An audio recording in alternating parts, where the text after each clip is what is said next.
La revue de presse internationale avec Hélène. Rebonjour Hélène. Bonjour On Pauline. commence tout de suite avec cette information qui est tombée à l'instant, hein. L'État islamique vient de revendiquer l'attentat qui a été commis dans la nuit de samedi à dimanche à Istanbul. On rappelle les faits, hein. Un tireur a tué 39 personnes dans une discothèque stambouliote avant de prendre la fuite.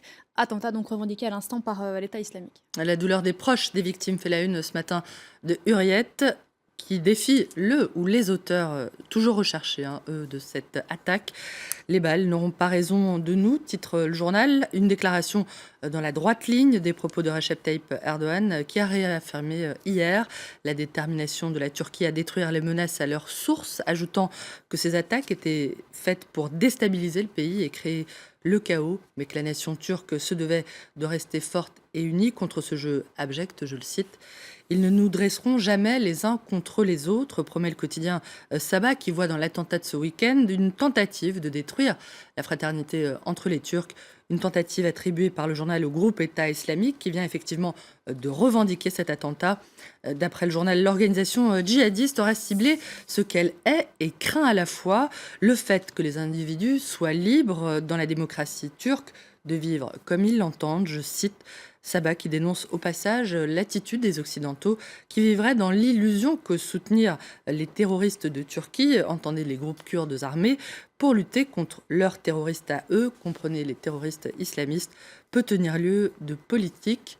La Turquie, assène le journal, est consciente qu'éliminer les terroristes signifie avoir du sang sur les mains et que c'est le prix à payer aujourd'hui pour assurer la paix à l'avenir, je cite. La presse étrangère qui s'inquiète d'ailleurs de voir l'attentat d'Istanbul déclencher de nouvelles purges au sein de l'opposition turque. The Independent met en garde contre une nouvelle vague de répression peu susceptible d'emmener la Turquie sur la voie de la paix, bien au contraire. Jamais depuis la fin de l'Empire ottoman, il y a un siècle, l'unité et le futur du pays n'ont été aussi précaires et son influence déclinante, estime le journal, qui juge que c'est là une mauvaise nouvelle pour la région, pour l'Europe et pour le reste du monde. La réaction habituelle du président Erdogan après chaque attentat, c'est de s'en prendre aux libertés civiles et à ses opposants, de purger encore davantage la police et les institutions. Ça ne marche pas. Et la Turquie ne peut pas non plus poursuivre une politique étrangère aussi confuse et changeante, prévient The Independent. Voilà pour la Turquie. Aux États-Unis, le nouveau congrès largement dominé par les républicains reprend ses travaux demain mardi. Outre l'élection de son candidat Donald Trump, le Parti républicain a remporté, on le sait, les élections de mi-mandat qui avaient lieu en même temps que la présidentielle, parachevant ainsi sa mainmise sur le Sénat et la Chambre des représentants. C'est ce congrès, présenté par The New York Times comme le congrès républicain le plus puissant et le plus ambitieux depuis 20 ans, qui s'apprête effectivement à prendre du service.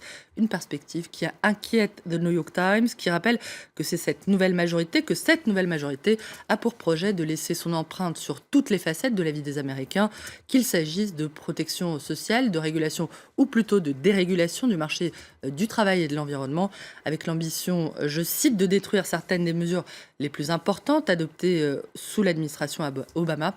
Des réformes dont fait partie évidemment l'Obamacare, la réforme du système de santé.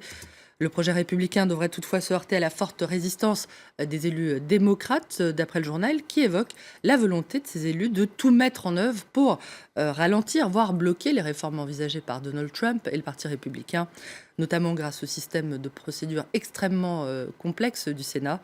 Si The New York Times fait part de sa préoccupation sur le sort réservé aux mesures adoptées au cours des 2 mandats de Barack Obama, The Washington Post, lui, s'interroge sur la désinvolture affichée de son successeur sur les questions de cybersécurité. Interrogé une nouvelle fois sur la possible interférence de la Russie dans le cours de la présidentielle, le président élu a fait ce commentaire: je ne connais pas d'ordinateur sûr à 100%. Quand on veut faire passer un message, être sûr qu'il ne sera pas intercepté, on écrit une lettre et on l'envoie par courrier, je le cite, à Donald Trump, qui n'a pas mentionné en revanche le recours aux pigeons voyageurs.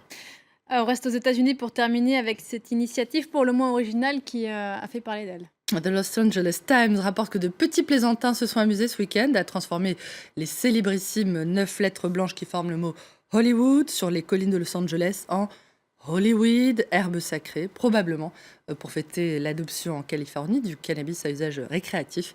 Une petite prouesse, Pauline, puisque chaque lettre mesure pas moins de 15 mètres de haut. Merci beaucoup, Hélène. Rendez-vous demain pour une nouvelle revue de presse. Nous on se retrouve juste après la pause et on reviendra sur l'information de la matinée. Le groupe État islamique qui revendique l'attentat d'Istanbul, attentat qui, je vous le rappelle, a fait 39 morts. L'assaillant qui a attaqué une boîte de nuit très fréquentée, lui, dans la nuit de samedi à dimanche, le soir de la Saint-Sylvestre, est toujours en fuite. Une chasse à l'homme est en cours en Turquie. Il s'agissait donc vraisemblablement d'un combattant du groupe État islamique. On y revient juste après la pause. À tout de suite.